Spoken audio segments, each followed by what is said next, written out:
So we're going to be starting a new weekly video series this week. I had some people send in some cycles, and they're going to be your cycles, my reviews. I'll let you know what I think about them, and we will go from there.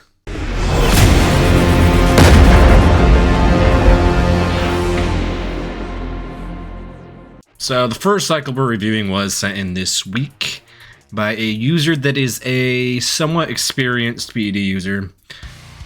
He is in a recomp into a massing phase right now. So working together, he is looking at really recomping the body composition while also trying to add some mass as they go. Calories are a little bit lower right now, but going to be increased as time goes on. The tentative dosage is going to be 1,000 milligrams test E, a gram, 500 of Masteron, 100 Tren, 500 EQ, 250 Primo, and 50 milligrams of pharma-grade Anadrol pre-workout, which is a fairly hefty cycle, but this user is fairly experienced, been at this for a few years. So that's a total of less than 2.5 grams. It's not small, but it's not gigantic either. I think that is a pretty good spot to be at.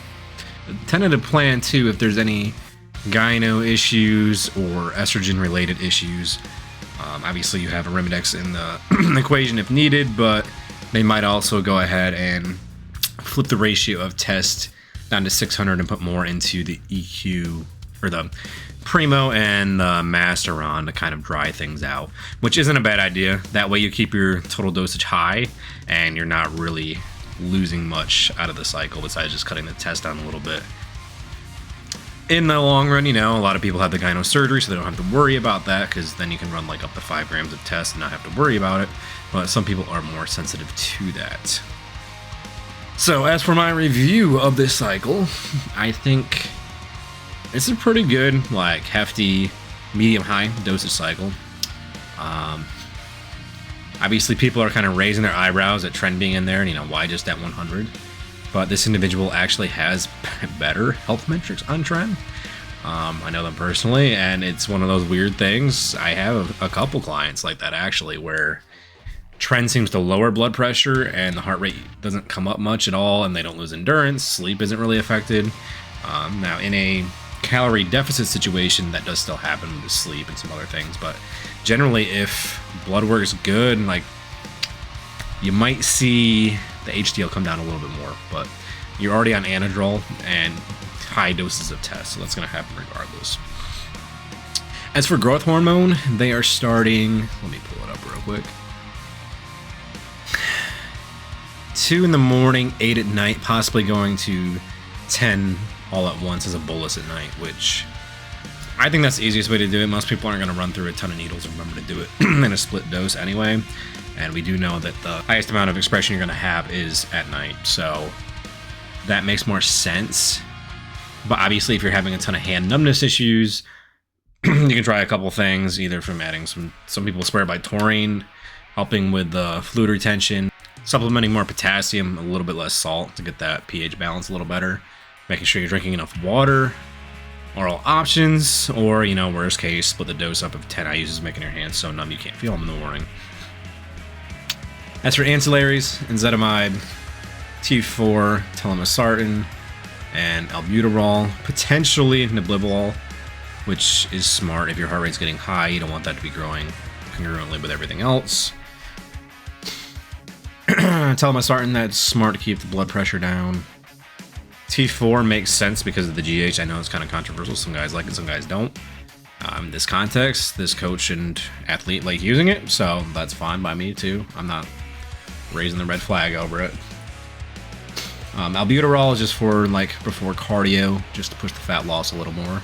And then ezetamibe's obviously for controlling the bad cholesterol. So that's all straightforward, makes sense. I don't really have any qualms about this cycle. I know the dosing will surprise some people, but this is a pretty standard bodybuilding dose once you're out of that beginning intermediate area and you're starting to get to, you know, higher level amateur, more pro level, you're going to start seeing doses up in this range. As for potential improvements, I do like this. You have the DHT, you have the 19 Noir with Tren. This person does not do well on Deca, otherwise Deca would obviously, or MPP, would be probably preferred off-season.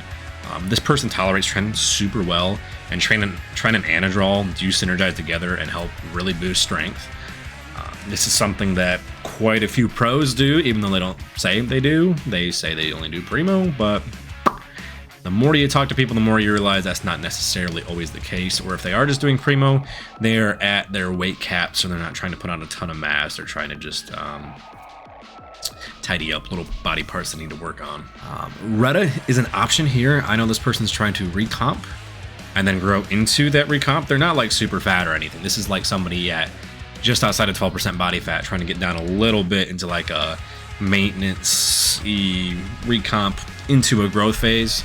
They come out of like a hard cut, like contest preppy kind of a scenario where they got down to like 7% body fat or so. Already had one big push, body comp got a little out of control, tapered back down a little bit, and now they're kind of in that in-between spot where they're not quite wanting to cut because it hasn't been that long since they last did, but also wanted to put on mass. So they're letting the gear lean themselves out, bringing calories down a little bit to give them some headroom, and then going up from there, working with their coach. But I think that's smart. As I said, the Retta might be a good idea. I know some guys are using that in those recomp kind of phases so they don't have to slash calories down too hard. I mean, they're not food focused in the first place, but it does help in that situation. It seems like, from what people are saying anecdotally, potential. Try it and see what happens. Throwing darts at a dartboard. I'm personally going to try it coming up here and see what happens. I'll kind of let you guys know. I might do a little log or something, like a little Retta log. Those who know me know that I use melanotan, so I'm used to the queasiness. That doesn't bother me. A lot of other oral things like Adderall, things like that are known to crush people's appetite, don't crush my appetite. So I'm interested to see if I still have the stomach issues people have on Retta, because my stomach seems to not really have problems with most drugs that give people problems with their eating. So as for my final review, I would give this cycle an 8 out of 10. Could probably up the Tren a little bit. I mean, 100 isn't doing a whole ton. But besides that, I mean, the milligram dosage and everything, compared to where this person has been, they told me they've gone up to almost like 2 before. So 2.3 grams is just slightly above that. I think that's a reasonable slight bump in the dosage load. And I mean, they'll probably top out around 3 grams or so at some point. And then, you know, after that, I don't know if they're going to continue pushing the doses higher than that, but I guess we'll see. If any of you guys want your cycles rated, go ahead and go down to the description below, click on the link to the Discord, join that Discord, and you can message me there and leave your cycles in there. I tend to ask weekly or on my Instagram story. I'm going to make this into a weekly series. If I start getting so many of them I can't keep up with them, I might do 2 or 3 in the same video. But that way I can give you guys my opinions on what you're running and any optimization things that we can check to really dial things in. So if you like this kind of content, make sure you hit the subscribe and the bell down below. And if you hate science-based natties telling you what to do, then make sure to click the like button too.